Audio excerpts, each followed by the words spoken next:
মানুষ আমাকে বড় ইমাম বলে ডাকে। আল্লাহ পাক আমার ভিতরে এমন কোনো জ্ঞান নাই।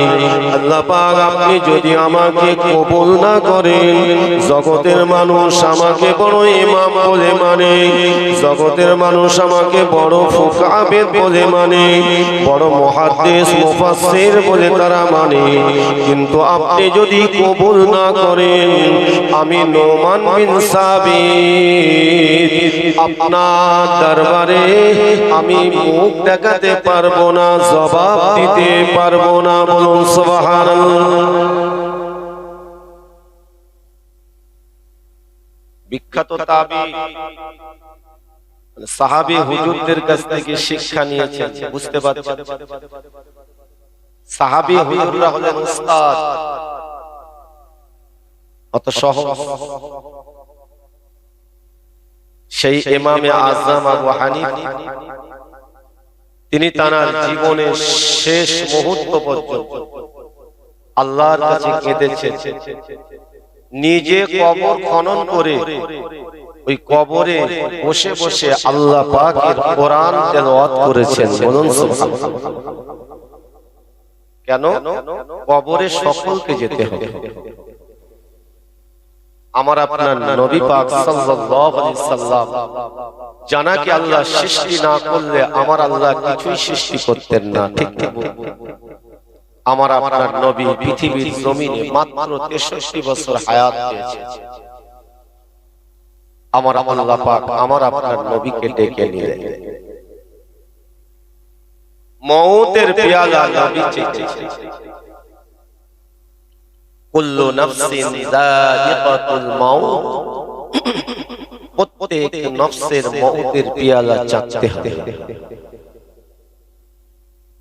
যতদিন বেঁচে থাকবো এটা আমার ওটা আমার, মরে যাওয়ার পরে এই দুনিয়াবি জিনিস সব পড়ে থাকবে। ইমামে আযম আবু হানিফা রাহমাতুল্লাহ আলাইহি তিনি কবর দেখলে কেন এত কাঁদেন, কবরের চিন্তা করে কেন এত কাঁদেন? ও আমার ভাইজানেরা, আমি আপনি অনেকে আব্বাকে হারিয়েছি, অনেকে জনম দুঃখিনী মাকে হারিয়েছে, অনেকে নিজের ভাই নিজের বোনকে হারিয়েছে, আমরা অনেকে নিজের কলিজার টুকরা সন্তানকে হারিয়েছি। এ আমার ভাইজানেরা, এ আমার মুরব্বি আব্বা জানেরা, কেউ আমাদের কাছ থেকে জমি জায়গা কেড়ে নিয়ে চলে যায় নাই।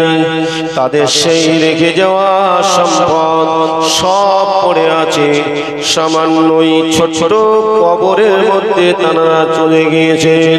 কিন্তু বলুন বাবা, ওই কবরের মধ্যে কোন হালতে আছে, ওই কবরের মধ্যে কোন হালতে আছে এটা আমরা জানি না। তবে আমরা আল্লাহ পাকের দরবারে দোয়া করি, আল্লাহ পাক রব্বুল আলামিন যারা আমাদের কাছ থেকে বিদায় হয়ে চলে গেছেন, ও আমার আল্লাহ আপনি তাদের কবরে যেন আযাব দেবেন না, আপনি যেন তাদের কবরে কষ্ট দেবেন না, আল্লাহ আপনি কবরে শাস্তি দেবেন না। কেননা কবরের আযাব বড় ভয়ঙ্কর, বড় কঠিন আযাব। কেননা আল্লাহ গো আপনার নবী বলেছেন, কবরের মঞ্জিল হলো আখিরাতের প্রথম মঞ্জিল। আখিরাতের প্রথম মঞ্জিল মানে প্রথম ঘাঁটি। এই ঘাঁটিটা যার জন্য সহজ হবে, তার জন্য সমস্ত ঘাঁটিগুলো সহজ হয়ে যাবে। বলুন সুবহানাল্লাহ। আর এই ঘাঁটিতে যে আটকে পড়বে, তার জন্য সমস্ত ঘাঁটি কঠিন হয়ে যাবে।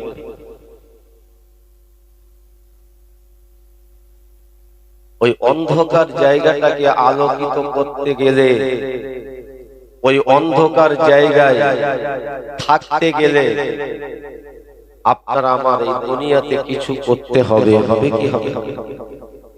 কি করবে? জমি জায়গা বাড়াবে, একটা দোকান হয়েছে আর একটা বাড়াবে, ভাই ভাইকে ফাঁকি দিয়ে, ভাই বোনকে ফাঁকি দিয়ে অর্থ বাড়াবে, কবরে শান্তি পাবেন কি বাবা? কবরে শান্তি পাবেন? কোন রাস্তা নেই। কি করতে হবে? যেগুলো আল্লাহ পাক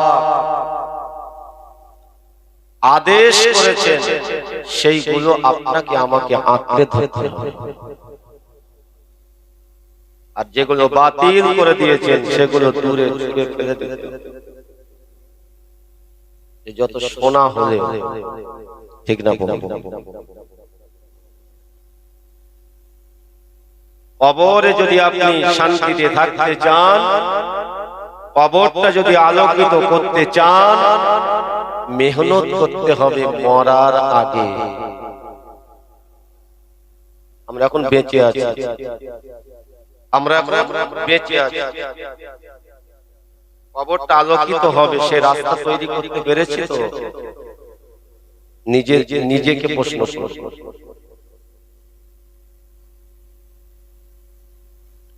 দুনিয়া জমিনে আপনি যখন চলবেন, যদি চোখ দুটো বুঝিয়ে যদি আপনি চলেন, আপনি কি রাস্তায় চলতে পারবেন বাবা? আপনি রাস্তায় চলতে পারবেন না, আপনি রাস্তায় চলতে পারবেন না, হোঁচট খেয়ে আপনি পড়ে যাবেন। দুনিয়ায় আপনি যেমন চোখ দুটো বুঝিয়ে চলতে পারেন না, তদ্রূপ বাবা কবর এমন একটা অন্ধকার জায়গা, কবর এমন একটা ভয়ঙ্কর জায়গা, চোখ দুটো বোঝালে যেমন দেখতে পাওয়া যায় না, অন্ধকার ঘোর কৃষ্ণবর্ণ অন্ধকার নেমে আসলে যেমন আমি আপনি লাইটের ব্যবস্থা, লাইটের প্রয়োজন হয়, আলোর প্রয়োজন হয়। এ মুসলমান শুনে রেখে দিন, আমি আপনি কখনোই চলতে পারি না, সংসারের কোনো কাজ করা সম্ভব হয় না। তদরূপ বাবা কবরে যদি অন্ধকার থেকে বাঁচতে চান, তাহলে আপনাকে আমাকে এই দুনিয়ার জমিনে মেহনত করতে হবে, এই দুনিয়ার জমিনে আপনাকে আমাকে সাধনা করতে হবে, এবং আপনাকে আমাকে মজবুত ভাবে আল্লাহ পাকের শ্রেষ্ঠ বাণী কোরআন পাক, রাসূলুল্লাহর উপরে আল্লাহ পাক শ্রেষ্ঠ যে মুজিজা দান করেছেন কোরআন পাক, এই কোরআন শরীফটাকে আপনাকে আমাকে এই জীবনে তো আপনার গঠন করতে হবে, আপনার অন্তরে গেঁথে নিতে হবে, জবানে তেলাওয়াত করতে হবে। কেন আল্লাহ পাক কোরআন পাকের মধ্যে জানিয়ে দিয়েছেন, আল্লাহু ওয়ালিয়ুল্লাযীনা আমানু ইখরিজুহুম মিনাজ যুলুমাতি ইলান নূর। আল্লাহ পাক রব্বুল আলামিন জানিয়ে দিয়েছেন, বান্দা বান্দীরা যারা আমার উপরে ঈমান এনেছো, আমাকে আল্লাহ বলে বিশ্বাস করে নিয়েছো, ইখরিজুহুম মিনাজ যুলুমাত, তোমরা অন্ধকার থেকে ইলান নূর আলোর দিকে ফিরে এসো। আল্লাহ পাক কোন আলোর কথা বললেন? আল্লাহ পাক কোরআন পাকের আলোর কথা বললেন, ইসলামের আলোর কথা বললেন। কেন আল্লাহ পাক অপর আয়াতে জানিয়ে দিলেন, ইন্নাদ দীনা ইনদাল্লাহিল ইসলাম, নিশ্চয়ই আমার আল্লাহ বলছেন, নিশ্চয় আমার মনোনীত ধর্মের নাম হলো ইসলাম, তোমরা সেই ইসলামের মধ্যে পরিপূর্ণভাবে প্রবেশ করো। নাম মুসলমান রেখেছি, মুসলমান হয়ে গেল?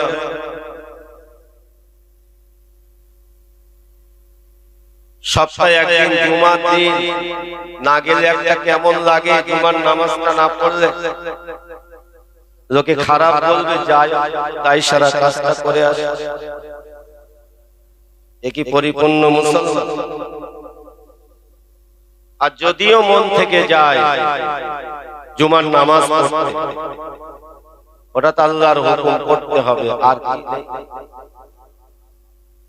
দিনের রাতে নামাজ আমি আপনি যতক্ষণ এটা না পড়তে পারবো, এখন আমি আপনি পরিপূর্ণ মুমিন হতে পারি না, যখন তখন ঈমান চলে যেতে। ঠিক বলছি না? বলুন কেন? নামাজের মহাব্বত নেই, কোরআনের মহাব্বত নেই।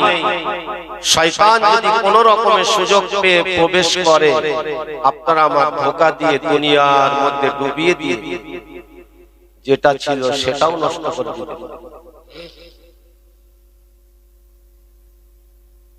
কটা যুবক বর্তমান সময়ে 5 ওয়াক্ত নামাজ পড়ে, অথচ জানে না। অনেক যুবকরা বলে যারা বুড়ো হয়ে গেছে তারা পড়ুক, আমরা এখন যুবক, আমাদের এখন আনন্দ ফুর্তি করার সময়। কিন্তু জানে না ইবাদতটা সবথেকে মজবুত, প্রত্যেক জিনিসে একটা মজবুত সময়। এই মজবুত সময়টা হলো যৌবন বয়স। যৌবন বয়সের ইবাদত আল্লাহর দরবারে সবথেকে মজবুত ইবাদত। বলুন সুবহানাল্লাহ। বয়স হয়ে গেছে, দাঁত নড়ছে, দাঁত পড়ে উঠেছে, হাঁটু ফুলে গেছে, ব্যথা, রুকু করতে পারি না, চেয়ারে বসতে হয়, ইশারায় নামাজ পড়তে হয়। আর আপনি জওয়ান তরতাজা, আপনার শরীরটা পূর্ণাঙ্গ ফিট। একটা বৃদ্ধ মানুষ যেভাবে নামাজ পড়বে, আর আপনার নামাজ যেভাবে হবে, বৃদ্ধ মানুষের নামাজটা সেভাবে হবে। রুকুটা সুন্দর করতে হবে, সাজদাটা সুন্দরভাবে দিতে হবে। দীর্ঘ সময় দাঁড়িয়ে আপনি কোরআন তেলাওয়াত করতে পারবেন, কিন্তু একজন বৃদ্ধ মানুষের পক্ষে সম্ভব নয়। তবে কি তার ইবাদত কবুল হবে না? হ্যাঁ, তিনি জওয়ান বয়সে যে ইবাদত যদি করে থাকেন সেটাও জমা থাকবে। বৃদ্ধ বয়সের ইবাদত জওয়ান বয়সের থেকে বৃদ্ধ বয়সের ইবাদতটা একটু কমজোরি। কেমন কমজোরি? বৃদ্ধ বয়সের থেকে জওয়ান বয়সের ইবাদত হলো 70 গুণ বেশি মজবুত। জোরে বলে বোঝা গেল? এই সময়টা কোথায় ব্যয় করলাম? নিজেকে প্রশ্ন করুন। এই জওয়ান বয়সটা আমি আপনি কোথায় ব্যয় করলাম?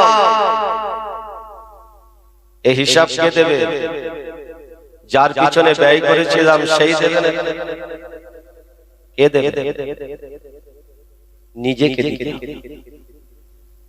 আমি হারাম উপার্জন করে এনে আমার বিবি বাচ্চাদের খাইয়েছি।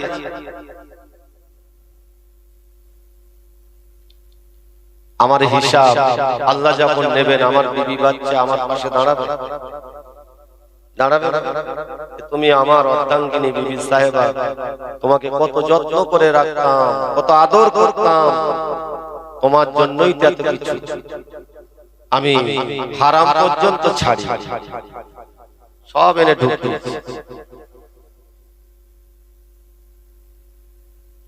বিবি 5টা মারবে, ছেলে 5টা মারবে, মেয়ে সাইডে চলে যায়।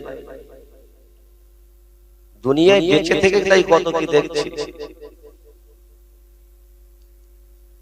মুসলমান ঘরের ছেলেরা, যুবকেরা সাবধান হয়ে যান, নামাজি হয়ে যান। নামাজের মতো নামাজি হয়ে গেলে যদি আপনার ভিতরে নামাজের মহাব্বত তৈরি হয়ে যায়, আল্লাহর কোরআনের মহাব্বত তৈরি হয়ে যায়, আমার নবীর মহাব্বত যদি তৈরি হয়ে যায়, এ মুসলমান ঘরের ছেলেরা, যুবকেরা, আল্লাহ পাক রব্বুল আলামিন আপনাকে আমাকে আল্লাহ পাক কবুল করে নেবেন। আল্লাহ পাক আপনাকে আমাকে ওই সমস্ত খারাপি হারামি, ওই সমস্ত নোংরামি কাজ থেকে আল্লাহ হেফাজত করবেন। কেননা যারা প্রকৃত নামাজি, আল্লাহ পাক প্রকৃত যাদের নামাজকে কবুল করে নিয়ে থাকেন, তারা কোনোদিন খারাপ কাজ করতে পারবে না। প্রকৃত নামাজি যারা, অনেকে বলে আরে নামাজ পড়ছে আল ঠালছে, আসলে সে প্রকৃত নামাজি। যদি প্রকৃত নামাজি হতো তাহলে আল ঠেলবে না, ভাই ভাইয়ের ফাঁকি দেবে না, এক প্রতিবেশী আর এক প্রতিবেশীর কষ্ট দেবে না। কেন? যে প্রকৃত নামাজি হবে, যার নামাজ আল্লাহর দরবারে কবুল হবে, সেই সমস্ত খারাপি থেকে পাক পবিত্র হয়ে যাবে। জোরে বলে তার অন্তরে ভয় এসে যাবে। কেন? যার ভিতরে আল্লাহর ভয় পরিপূর্ণ, সেই মানুষটাই দ্বারাই প্রকৃত ভালো কাজ করা তার কাছে সহজ। আর যে মানুষ আল্লাহকে ভয় করে তার দ্বারাই খারাপ কাজ হওয়াটা বেশি। মুসলমান ছেলেরা, যুবকেরা, মুরব্বী, আব্বা জানেরা, তাহলে দুনিয়ায় পরিশ্রম করতে হবে, মেহনত করতে হবে। যেমন মেহনত আপনি দুনিয়ায় বিবি বাচ্চার জন্য, যেমন আপনার পিতা মাতার জন্য কঠোর পরিশ্রম করেন, মাথার ঘাম পায়ে ফেলে কত কষ্ট করে আপনি উপার্জন করেন এবং আপনার লাভ হচ্ছে না লস হচ্ছে, এটা নিয়ে আপনি অনেক ভাবেন। কত মানুষ বাবা ঋণী হয়ে যাওয়ার কারণে, কত মানুষ এই সমস্ত সংসারের চিন্তা করে, কত মানুষ ব্যবসা বাণিজ্যের চিন্তা করে, ও আমার ভাইজানেরা, ব্রেন হ্যাক হয়ে যায়, ঠিক না? স্ট্রোক হয়ে যায়। কত মানুষ কিনা বাবা চিন্তায় পড়ে যায়। কিন্তু বলুন, আমার আল্লাহকে পেতে গিয়ে, আমার আপনার নবীর মহব্বত ভালোবাসা পেতে গিয়ে, ও আমার ভাইয়ানেরা, আমার আল্লাহকে পেতে গিয়ে, আমার নবীর মহব্বত ভালোবাসা অন্তরে পেতে গিয়ে পরিপূর্ণ মুমিন হওয়ার জন্য আপনারা আমার ব্রেনটা কতটা কাজে লাগিয়েছি, আপনারা আমার এই শরীরটা আখিরাতের জন্য, আল্লাহর সন্তুষ্টি লাভের জন্য কতটুকু কাজে লাগাতে পারলাম। অথচ বাবা দুনিয়াটা হলো তুচ্ছ জায়গা। সব থেকে যদি খারাপ জায়গা হয় দুনিয়া, আর সব থেকে শ্রেষ্ঠ জায়গা যদি হয় আমার আল্লাহ পাকের দয়ার জান্নাত। জোরে বলুন সুবহানাল্লাহ।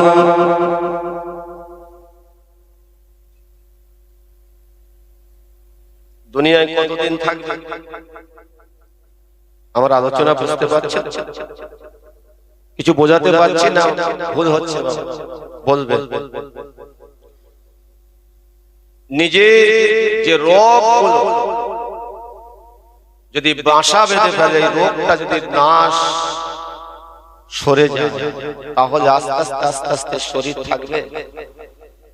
যে রোগগুলো ঢুকেছে, যদি ঢুকে থাকে, আমি বলছি না আপনাদের, যদি ঢুকে থাকে এগুলো বার করতে হবে। কি হবে?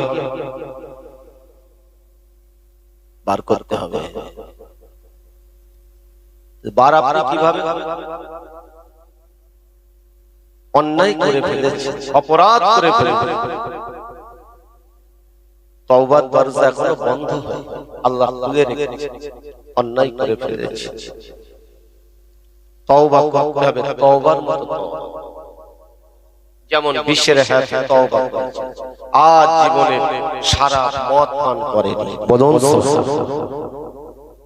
হাবিব আযম তওবা করেছিলেন জীবন, আর কোনদিন অপরাধমূলক কাজে যেতে যায়।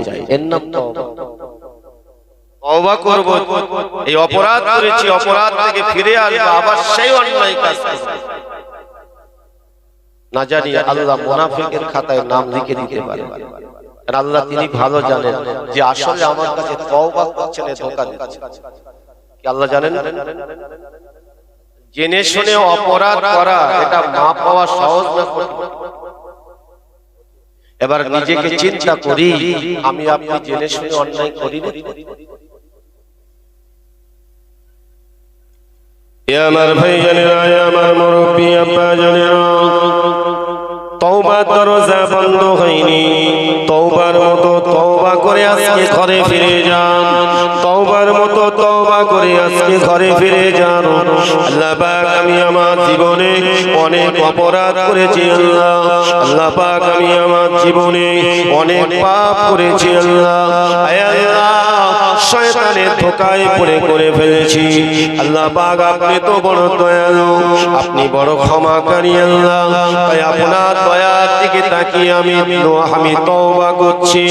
আল্লাহ আমি যে গুনাহ করেছি মাফ হওয়া অসম্ভব, কিন্তু আপনার দয়ার দিকে তাকিয়ে দেখছি আল্লাহ আপনি চাইলে ক্ষমা করে দিতে পারেন, কেননা আপনি তো এখনো তওবার দরজা বন্ধ করে দেন নাই। আল্লাহ আপনি তো বলেছেন লা তাকনাতু মির রাহমাতিল্লাহ, বান্দারে তোরা আমার রহমত থেকে নিরাশ হয়ে যাস না।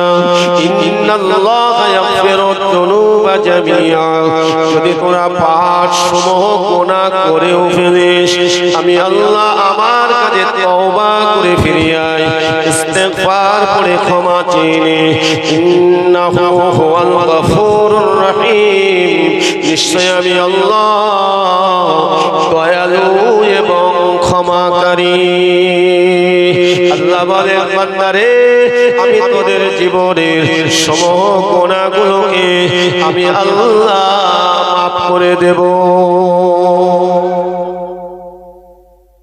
পাঁচ ওয়াক্ত নামাজ আমরা যারা পড়ি এর ভিতরে সবাই পড়েন মনে হয়, ঠিক না? আর যদি এর মধ্যে কেউ বাদ থাকে আজকে নিয়ত করুন, নিয়ত করুন। নিয়ত আপনাকে করতেই হবে। কেন আপনি করবেন না? আপনি তো মুসলমান। আমি যদি আপনাকে ইহুদি বলি নাউযুবিল্লাহ, যদি নাসারা বলি, আপনি আমাকে এক রাখবেন? কিভাবে এক রাখবেন? তাহলে আমি মুসলমান, তুমি আমার ইহুদি বলছো। আপনার আমার যদি এত রাগ হতে পারে, আমি মুসলমান, মুসলমান দাবি করব, কাজ করব না, এটা তো হবে না। হবে হবে না। আজকে নিয়ত করো যে আল্লাহ আমি তওবা করছি, আমি অনুতপ্ত হচ্ছি, আর আমি অন্যায় কাজ করব না। আপনার যেটা আদেশ পাঁচ ওয়াক্ত নামাজটা পড়ব, আর আমি আপনার জিকির করব, কোরআন তেলাওয়াত করব, হালালের উপরে চলব। আমার কথার দ্বারাই কোনো মানুষকে কষ্ট দেব পারবো? এই কাজগুলো যদি একটু করতে পারি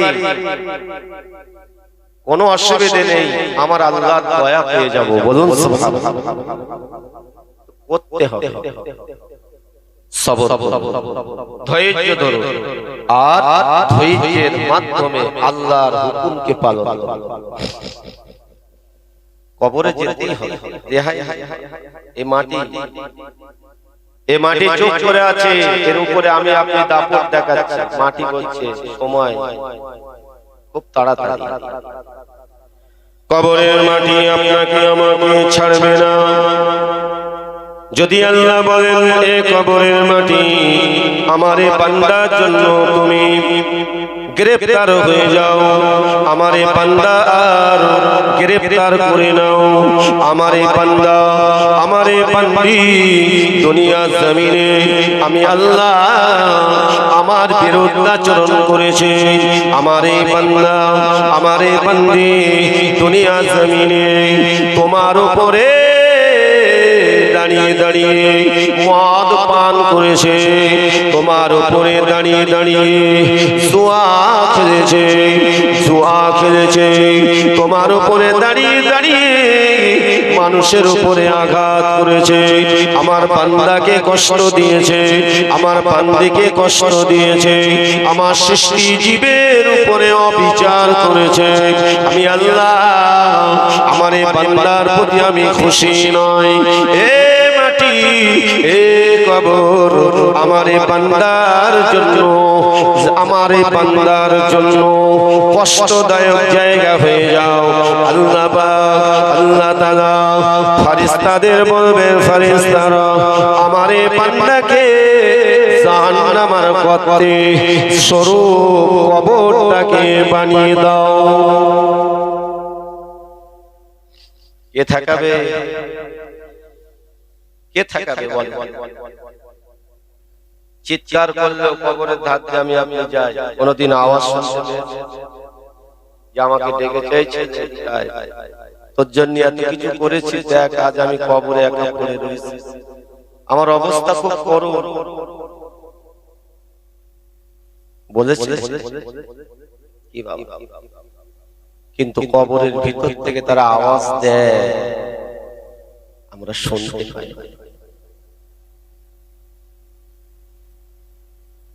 যারা কবরে গিয়েছেন তারা জানেন কবর কত ভয়ঙ্কর, কত কঠিন জায়গা। তাই যদি না হতো জান্নাতের সার্টিফিকেট প্রাপ্ত হযরত ওসমান গনি কবরের চিন্তা করে কাঁদতেন না।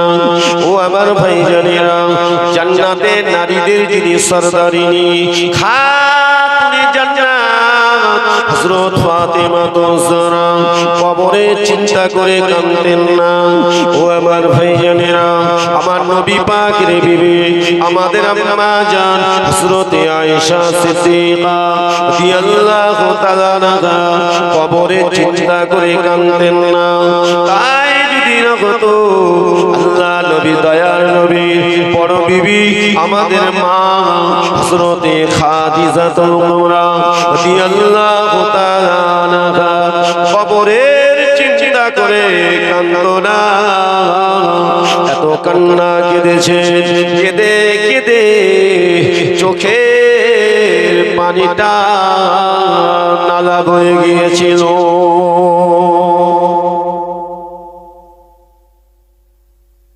বলে তানাদের মধ্যে কোনো ভুল ছিল? আমি জানাদের কথা বলেছি।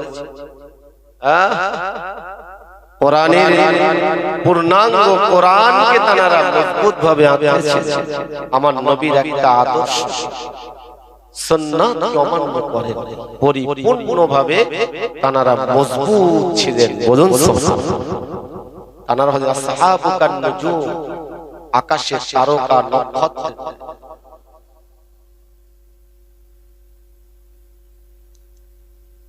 আল্লাহ নবী দয়াল নবীর কোলে খাদিজাতুল কুবরা শুয়ে আছেন, ওঠার মতো শক্তি নাই।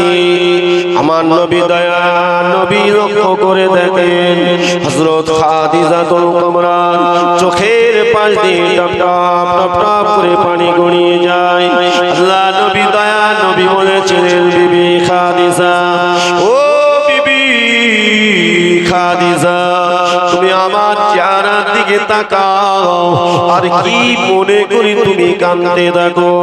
আম্মা জান খাদিজা বলেছিলেন, ইয়া রাসূলুল্লাহ, ইয়া হাবিবাল্লাহ, হুজুর বিয়াদবি মাফ করুন, আমি খাদিজা, আমার ওঠার মতো শক্তি নাই। হুজুর আমি খাদিজা বিদ্যা হয়ে গেছে। হুজুর আমি খাদিজা, আল্লাহ পাক আমাকে কোন মুহূর্তে ডেকে নেবেন জানি না। ইয়া রাসূলুল্লাহ, ইয়া হাবিবাল্লাহ, হুজুর আপনার চাঁদ মুখের দিকে তাকায়, আপনার নূরের চেহারার দিকে তাকায়, আমি খাদিজা চোখে পানি রাখতে পারি না। আল্লাহ নবীকে এতটাই মহব্বত করেছিলেন, নবীকে এতটাই ভালোবেসেছিলেন। আল্লাহ নবী বলেছিলেন, ও বিবি খাদিজা, কেঁদো না, তোমার শরীরটা বড্ড খারাপ। আল্লাহ নবীকে বলেছে, ও হুজুর, আমি খাদিজা ইন্তেকাল হয়ে গেলে আপনাকে কে দেখবে ইয়া রাসূলুল্লাহ? হুজুর আবু জাহিলের দলবলেরা, উতবা শাইবার দলবলেরা আপনাকে সুযোগ পেলে মারে, আপনাকে সুযোগ পেলে কষ্ট দেয়। ইয়া রাসূলুল্লাহ, হাবিবাল্লাহ, হুজুর আমি আপনার জন্য, হুজুর আমি খাবার তৈরি করে ওই হেরা গুহাতে পৌঁছে দিয়ে আসি। ইয়া রাসূলুল্লাহ, হাবিবাল্লাহ, হুজুর আমি এই জন্য কাঁদতে লেগেছি, আমার এত সুন্দর নবীকে দেখে তোদের কি মায়া লাগে না? তোদেরকে একটু দয়া লাগে না? তোরা আমার নবীর উপর অত্যাচার করিস।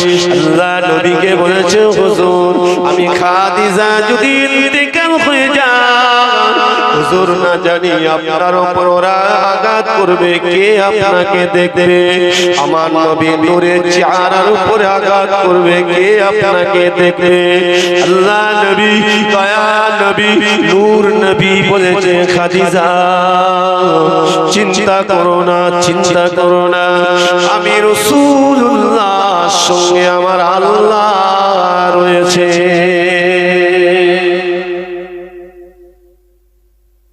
কি মহাব্বত, কি ভালোবাসা!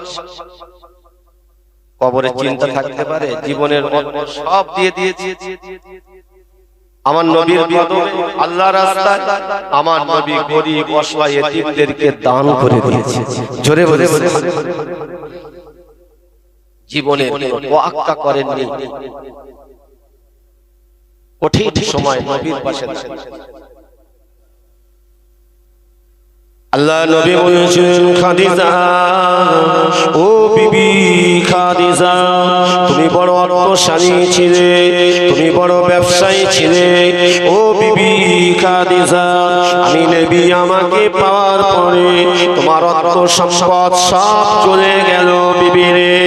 ও বিবি, কোন শ্বাস খাওয়া হয়, কোন শ্বাস খাওয়া হয় না, তথাপিও তুমি আমাকে এতই পিয়ার করো। বিবি খাদিজা, তোমার ভিতরে আল্লাহর জিকির, তোমার ভিতরে রয়েছে আল্লাহর জিকির, আল্লাহর জিকির। খাদিজা রে, বিবি খাদিজা, তোমার এত কষ্ট হওয়া সত্ত্বেও তুমি আমার আল্লাহ এত জিকির করেছো, এত ইবাদত করেছো। তোমার ইবাদত, তোমার জিকির আমার আল্লাহ তাআলা কবুল করে নিয়েছে।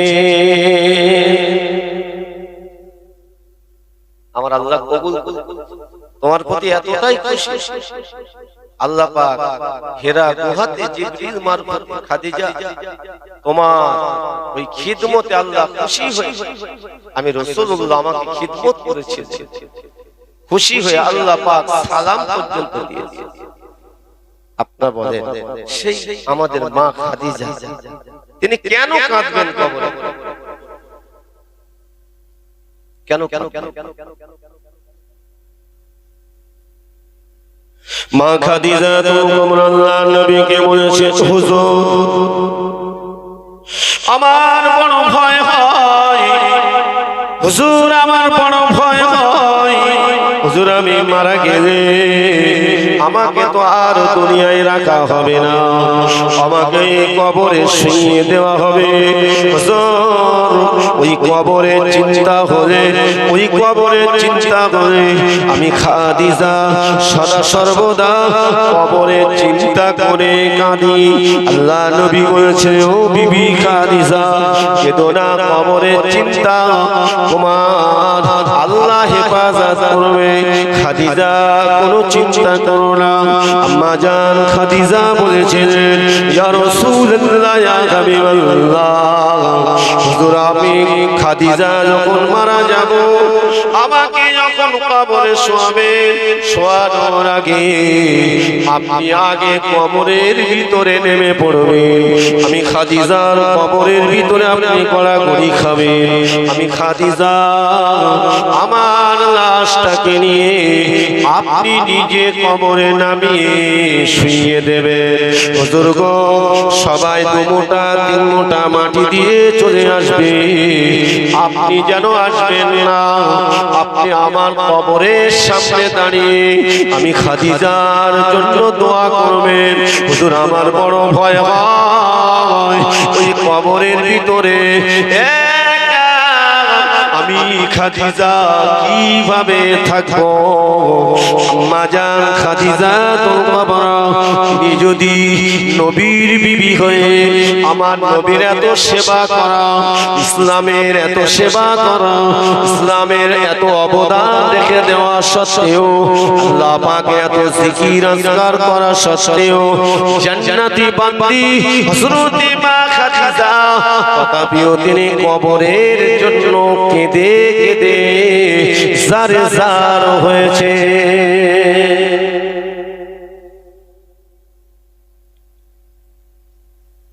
বলুন, একটা দিন জান ভরে কেঁদেছি কবরের ভয়, কবরের ভয়। একজন বলতে পারবে যে আমি সারাটা রাত কবরের চিন্তা করে কেঁদেছি।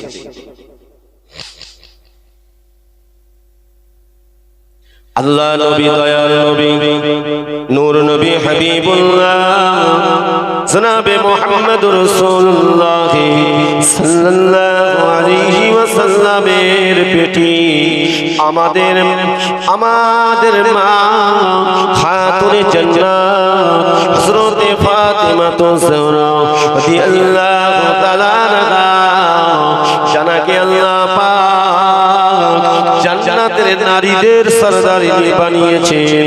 ও আমার ভাইয়ানেরা, সেই খাতুনে জান্নাত হযরত ফাতিমা যোহরাকে যখন কবরে শোয়ানো হয়, কবরে শোয়ানোর আগে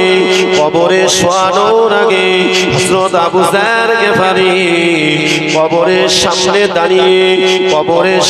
দাঁড়িয়ে কবরকে সম্বোধন করে বলেছিলেন, এ কবরের মাটি, তোমার ভিতরে কার দেওয়া হচ্ছে জানো?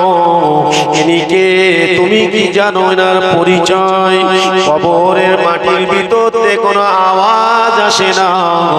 ওই সময় আবু যার গিফারি বলেছিলেন, এ কবরের মাটি, আমি আবু যার জানিয়ে দিলাম, ইনি এমন একজন আল্লাহ পাকের বান্দা, ইনি এমন একজন নারী, আল্লাহ পাক এনাকে শ্রেষ্ঠ নারীর মর্যাদা দান করেছেন। জান্নাতের ভিতরে যত নারীরা, যত মহিলারা আল্লাহ পাকের দয়া জান্নাতে প্রবেশ করবেন, এ কবরের মাটি শোনো, ওই জান্নাতের নারীদের সর্বপ্রথম ইনি জান্নাতে যাবেন। শুধু তাই নয়, আল্লাহ পাক এনাকে জান্নাতের নারীদের সরদারিনী বানিয়ে দেবে। সরদারিনী বানিয়ে কবর তুমি ভালো ব্যবহার করো, আরো পরিচয় শুনলে তুমি অবাক হয়ে যাবে। ইনি কে জানো? আল্লাহ পাক এনাকে হযরত আলী রাদিয়াল্লাহু তাআলা আনহু নবীর জামাত শেরে খোদা আলী বিবি জানাকে আসাদুল্লাহিল গালিব। জান্নাতে যত যুবকরা, জান্নাতে যারা প্রবেশ করবেন সব যুবক হয়েই প্রবেশ করবেন। এই যে সমস্ত বয়োজ্যেষ্ঠ মানুষ আছেন, এই আমাদের এখন দাড়ি পাকা শুরু হয়ে গেছে, মানে বুড়োটাতে প্রায় আসতে শুরু করেছি। এখন চাচা বলছে, কদিন পরে আল্লাহ দিয়ে হায়াতে রাখে দাদু বলবো, ঠিক না? হ্যাঁ, আবার আমরা অনেকে আছি বুড়ো হতে চাই না, কুসকুস করছে, কালো কুসকুস, দাড়িও পাকে না, চুলও পাকে না, অথচ এই মুখের চামড়া ঝুলে যাচ্ছে, ঠিক না? বুড়ো হতে চায় না, বুড়ো হতে চায় না, বুড়ো জওয়ান আল্লাহ এক একটা সময় ফুল শুকিয়ে গেলে ওই ফুল আর যেমন ফুটে ওঠে, যেমন সুন্দর, শুকিয়ে গেলে আর সুন্দর থাকে না, ওই ফুলটা আর সেই আগের মতো থাকে না। তত আপনার যৌবন চলে গেলে ওই যৌবনটা আর ফিরে আসে না। তাই তো হযরত আলী তিনি কেঁদেছিলেন।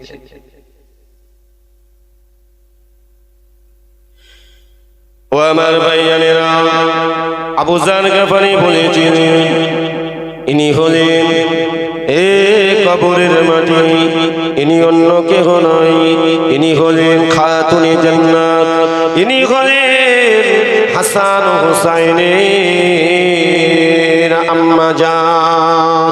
যে হাসান ও হুসাইনকে আমার আল্লাহ পাক জান্নাতে যুবকদের সরদার বানিয়ে দেবে। জান্নাতের ভিতরে কোনো বুড়ো মানুষ প্রবেশ করবে না। ও আমার ভাইজানেরা, সকলেই জওয়ান হয়ে যাবে, কারো শরীর ক্ষয় হবে না, কারো শরীর ক্ষয় হবে না, পেট ব্যথা করবে না, জীবনে কোনোদিন অসুস্থ হবে না। জান্নাতের ভিতরে যারা প্রবেশ করবে অনন্তকাল, তাকে আর কোনো দিনের জন্য জান্নাত থেকে বার করা হবে না। ওই জান্নাতের ভিতরে যতদিন আপনার আমার আল্লাহ পাক যদি জান্নাতে দেন, আল্লাহর দয়া ছাড়া কারো জান্নাত পাওয়া সম্ভব নয়। ওই জান্নাতের ভিতরে শান্তি আর শান্তি, শান্তি আর শান্তি। দুনিয়া জমিনে আপনার বিবি সাহেবার সঙ্গে ঝগড়া হয়, ও আমার ভাইজানেরা, কেননা এ বিবি ঘর সংসার, এ বিবির সঙ্গে সংসার করতে মন চাই না, কেননা আমি চেয়েছিলাম এক, হয়ে গেল আর এক। তার মানে আমি চেয়েছিলাম সৌন্দর্য, কিন্তু আমার বউটা সেরকম হয়নি, ঠিক না? এর থেকে সে বউটা আরো সুন্দর। মুসলমান ঘরের ছেলেরা, যুবকেরা, এ আমার মুরব্বী আব্বা জানেরা, সমাজে কি ঘটতে দেখেছে বাবা? ও আমার ভাই জানেরা, ও আমার মুরব্বী আব্বা জানেরা, এমন কি দেখতে পাওয়া যায়? সন্তান রয়েছে একটা, দুটো, তিনটে, সন্তানের মুখের দিকে তাকাই না, স্বামী ভালো লাগে না, সন্তানও ভালো লাগে না। ও আমার ভাইজানেরা, সংসার ছেড়ে পালিয়ে চলে যায়। সমাজে হচ্ছে কি হচ্ছে না?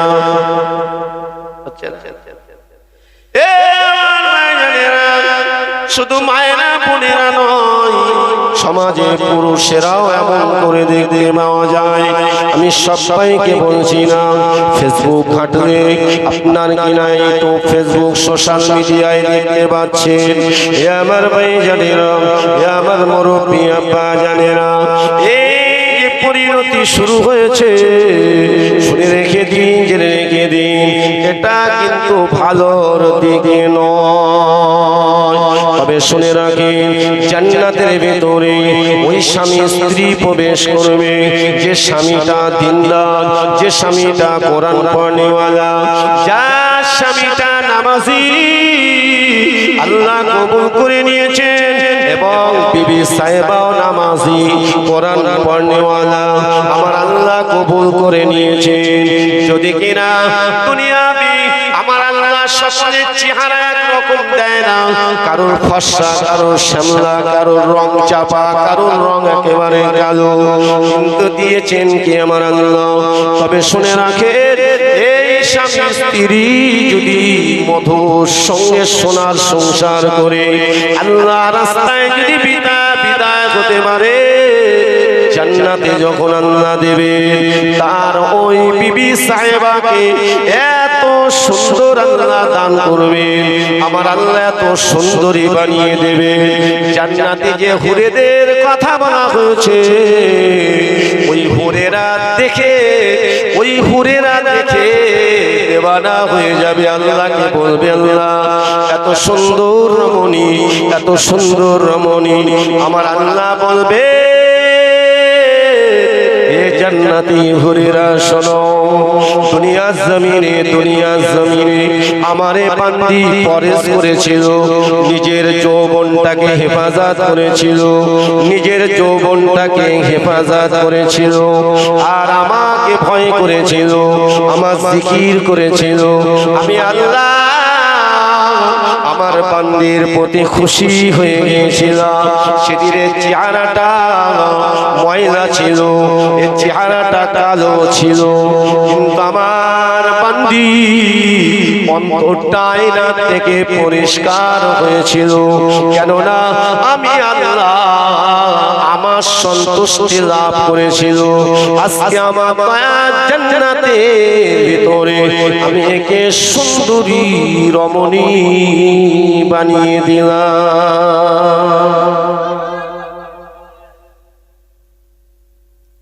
সেটা পেতে গেলে দুনিয়াতে মেহনত করতে হবে, তো কষ্ট করতে হবে। এদিক ওদিক তাকালে, এদিক ওদিক করলে বাবা হবে না। আল্লাহকে ভয় করো, আল্লাহকে ভয় করো। আপনাদের ঘুম পাচ্ছে মনে হয় না? ঘুম লাগছে? আরে তাকবীর দান তো দেখি, আওয়াজটা কেমন নারায়ে তাকবীর। হ্যাঁ, আর একটু জোরে দেওয়া যাবে? নারায়ে তাকবীর, নারায়ে তাকবীর। মহান ইসালে সব সিলসিলায়ে হক মুজাদ্দিদে জামান, সিলসিলায়ে হক মুজাদ্দিদে জামান। নারায়ে তাকবীর, নারায়ে তাকবীর। রঘুনাথপুর খানপাড়ার বাৎসরিক ইসালে সওয়াব শ্রোতা বিন্দু উলামা হযরত, নারায়ে তাকবীর। এটা মহব্বতে দরুদ আল্লাহুম্মা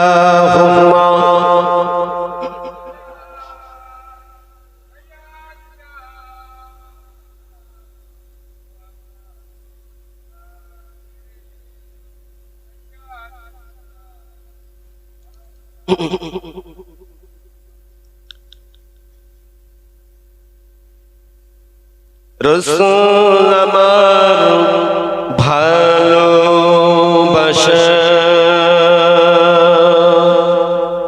রাসূল আমার আলোর আশা, রাসূল আমার প্রেম বিরহের মূল আলোচনা, রাসূল আমার কাজে কর্মে অনুপ্রেরণা। আল্লাহুম্মা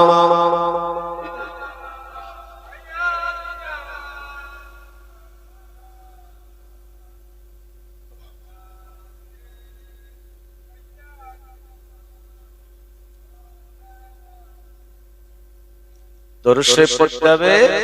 আল্লাহুম্মা সাল্লি আলা সাইয়্যিদিনা, কি বলতে হবে? সাইয়্যিদিনা মাওলানা। অবশ্যই এটাই তো শিক্ষার জায়গা, ঠিক জানা বোঝার জায়গা। ওয়া আলা, অনেক ওয়ালা না, ওয়া আলা আলি সাইয়্যিদিনা, সাইয়্যিদিনা মাওলানা মুহাম্মদ সাল্লাল্লাহু আলাইহি ওয়াসাল্লাম। হ্যাঁ, ঠিক আছে। এভাবে দরুদ শরীফ পড়তে হবে। এবার যখন দরুদ শরীফ পড়বো তখন কিভাবে পড়বেন? আল্লাহুম্মা সাল্লি আলা সাইয়্যিদিনা মাওলানা মুহাম্মদ ওয়া আলা আলি সাইয়্যিদিনা মাওলানা মুহাম্মদ সাল্লাল্লাহু আলাইহি ওয়াসাল্লাম। তাহলে খাতুনে জান্নাত হযরত ফাতেমাতুজ জোহরা রাদিয়াল্লাহু তাআলা আনহা কবরের ভিতরে কোনো আওয়াজ আসছে না, কিন্তু আবু যার গফারি বলে যাচ্ছে। পরিশেষে বলেছিলেন, কবরের মাটি শুনে নাও, এনার পরিচয়টা শুনে নাও। ইনি অন্য কেউ নন, ইনি হলেন জানাকে আল্লাহ পাক রব্বুল আলামিন সৃষ্টি না করলে আমার আল্লাহ কিছুই সৃষ্টি করতেন না। তিনি হলেন হযরতে মুহাম্মদুর রাসূলুল্লাহ সাল্লাল্লাহু আলাইহি ওয়াসাল্লামের বিবি ফাতেমা। জোরে বলুন, আরো জোরে বলুন, যে নবীর ওসিলা ছাড়া আল্লাহ পাকের দয়া মিলবে না, নবীর ওসিলা ছাড়া আল্লাহ পাকের দয়া জান্নাত মিলবে না।